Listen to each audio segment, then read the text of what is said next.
ज्यादातर कथाओं में ये देखने को मिलता है कि जब भी कथा होती है, यजमान परिवार एक पिंजरे में तोता को बिठा के लाता है और व्यास की पीठ के बगल रख देता है। बोले ये कौन है? बोले सुखदेव जी हैं। अच्छा मुझे ये बताइए, जब तुम हरेक का रूप रखते हो तो भागवत में तो पहले दिन बरहा अवतार की भी कथा आती है। बरहा यानी सुअर, उसको भी पकड़ के लाओ, उसको भी बांधो। नरसिंह अवतार की भी कथा आती है, शेर भी पकड़ के लाओ। मत्स्य अवतार की भी कथा आती है, 2-4 मछली भी।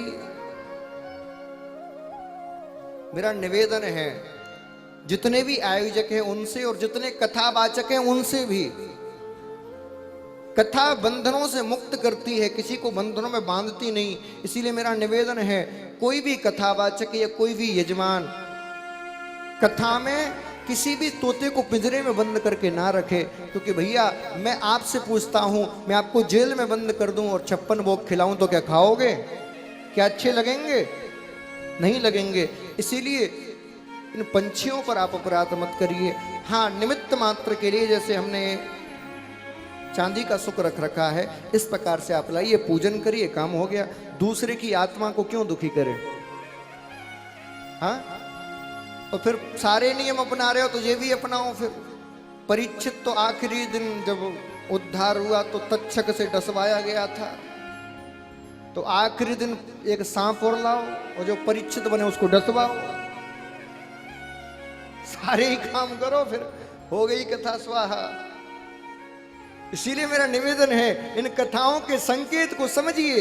ये कथाएं सांकेतिक कथाएं हैं, उनमें किसी जीव को हानि मत पहुंचाइए। मैं बड़ा हर्ष हो रहा है ये कह के कि हमारे संपूर्ण यजमान परिवार, विशेषकर विशाल भैया, कल जब हमने देखा कि तोता बेचारा पिंजरे में तड़प रहा है तो खुद ही विशाल भैया हमारे पास आए और कहा, बोले महाराज जी वो किसी ने कह दिया था मेरे से तोता लाने की, मैं ले आया, वो तड़प रहा है, क्या करूं? मैंने कहा तुरंत लेके आओ और अभी आज़ाद करते हैं। वो कल रात में ही उसको मंगाया और रात में ही उसको आज़ाद कर भी दिया,